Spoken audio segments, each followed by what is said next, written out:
this country of convenience. They will allow this country to do anything against the Constitution, and then they opt for convenience. Well, we do have, and I really, really, really am afraid for Ron Paul, because he's the only one talking about the Constitution and the best parts of it, by the way. And if the miracle happens and the American people wake up and they nominate him, they're going to get rid of him just like they did the Kennedys and everyone else that allegedly a single assassin takes care of, going all the way back to Abraham Lincoln. Russell, let me ask you a question from your historical research and just your gut sense for things that's proven accurate. You're somebody that stood up to tyranny. You've actually done more than just occupy a square. You physically occupied your own land and faced the federal attacks. Knowing this system, what's going to happen when a culture that sold their soul for convenience, for bread and circus football, who thinks it can't happen here, what's going to happen when the bottom completely drops out and the big banksters are offshore laughing about it? What is going to happen to the average person who is very soft and who doesn't have a culture? They have this plastic corporate culture that blows with the wind. I mean, if we had 7 million people, major university studies have shown, that starved to death or died from complications from malnourishment in the 10 years of the Great Depression, and 90% of people then were self-sufficient, only 10% were totally urban and unself-sufficient. Now we have the flip. 90% are urban and unself-sufficient. Of the 10% that are in the country, only 5% are self-sufficient. I mean, this sounds like a beyond Road Warrior scenario if things really do collapse like it looks like they are, and we see government and corporations racing around, digging in, and preparing for war with the people. What are they planning? It's estimated that the big cities of America have about 3 to 4 days of food for the populace. 3 to 4 days. Now, with America approaching chaos, absolute chaos, and it can't feed itself because it can't afford the imports any longer. It can't afford to buy anything. What is going to be done is this is the most well-armed country in the world. Those guns are going to be used on each other and against law enforcement. It's going to be, that's what chaos is. Exactly. It's going to be a country that's in rebellion, and they don't even know why they're in rebellion.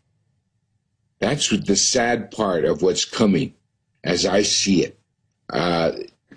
It's rebellion because they've lost their convenience.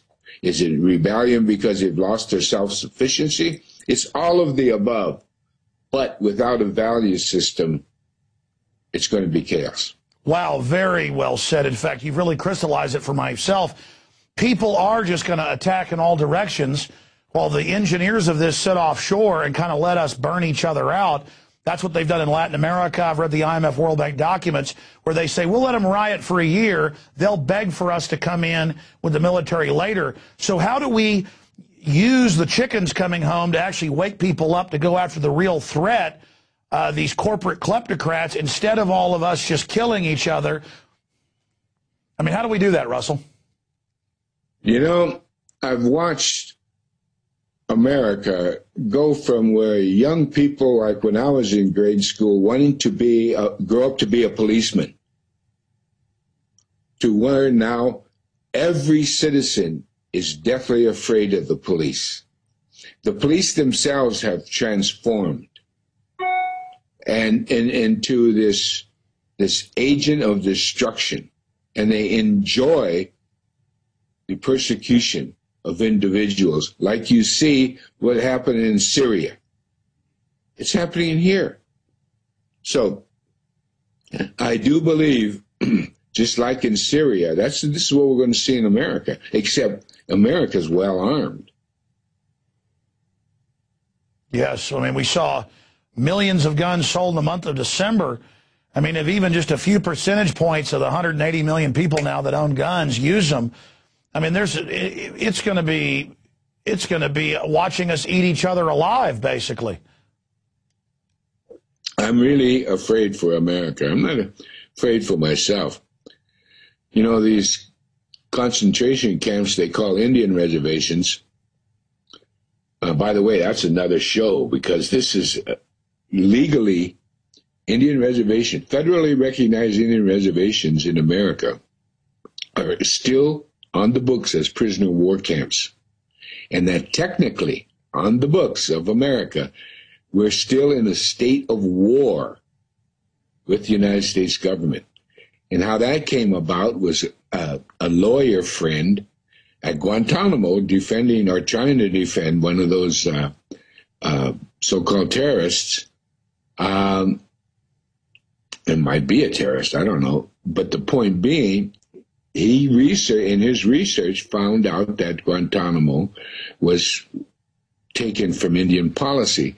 So I and my friend, my younger brother, he's a lawyer, we went and researched even further into Pentagon files, etc., and found out that technically we're prisoner of war camps on these Indian reservations. That explains why we do not have constitutional rights. So what is going to happen is all these areas, and you know they got the FEMA camps and everything else, they're prepared to get the survivors off to the prisoner of war camp. And then the docile few that are left will get in line for their jobs in a society that no longer is built on convenience. Well, you said it, and that is the system. As much as I don't want to believe that, the system, the controllers are building their entire architecture, their entire stance is built around a total collapse, and they're the ones pulling the trigger to do it while telling the poor sheep that they're there wanting to keep them safe and take care of them. It is monstrous what they're attempting to do. I want to shift gears now into your health. I mean, I've been watching the videos that you've been doing, your updates. We've been posting them on my YouTube channel and at Infowars.com. And I'm excited to see you getting better and better and better and better. And I mean, I saw an update you did a few weeks ago, and you look even better and sound better than then. Russell, I mean, are you 100% cured? And how did you do it when they told you, basically you didn't have any hope at the regular doctors? Well, my wife had a tremendous amount to do with it. She's the miracle worker. She saved my life. But we used alternative medicines that are only available in 3 states. Alternative cancer treatments are illegal in 47 of the 50 states. The only 3, of course, as you know, is Nevada, Utah, and Arizona. Well, we found alternative methods that naturopathic doctors who study the insides of the human body for the same length of time as MDs, medical doctors. So these naturopathic doctors we consulted. We also went to an oncologist who does tomotherapy. He's the only one in the United States does tomotherapy on a regular basis, full time. When that is the lifesaver, by the way, because it's a laser-like machine that only kills cancer cells, not good cells. See, radiation, when they throw it on you, it kills good cells, more good cells than cancer cells. So we went with him for laser treatment, and we went and then, of course, to my own people, both in Mexico, Canada, and on different reservations in America, and we got Indian medicine. Now, my oncologist and the naturopathic have asked just exactly what it was. Well, my wife is going to write a book on our 6-month journey defeating cancer, because as you know, I completely defeated it, including lung cancer. I had 2 separate cancers, the esophageal cancer of the tongue and throat and the lymph nodes and the neck, and then I have a separate cancer in the lungs. Wow. We got through it. But the worst thing is what we found out, that this country, it's a mass conspiracy to make American people sick and dying. Well, as you said, I mean, with the American Indians, with the sterilization, the bad meat, the blankets, with the smallpox, with the British officers' manuals. I mean, this is all on record. It's been duplicated everywhere, all over the world, and expanding on that. I mean, for those that don't know, who just are watching for the first time or may have heard in the newspapers all over the country that you had cancer, it was big news. Now that you've beaten it, it's not big news, and it should be, because of the conspiracy, that, you know, the money they make off killing you. You had gotten where you couldn't even talk. I mean, tell people how bad it was. I mean, you lost all that weight in a matter of weeks. I mean, it was amazing. Tell that story briefly. Well, I lost a pound a day for 65 days. That was the average. I lost 65 pounds in less than 2 months. And what happened is that I just couldn't eat. And I didn't want to eat, no matter what was happening. Of course, after I was diagnosed, all energy left me.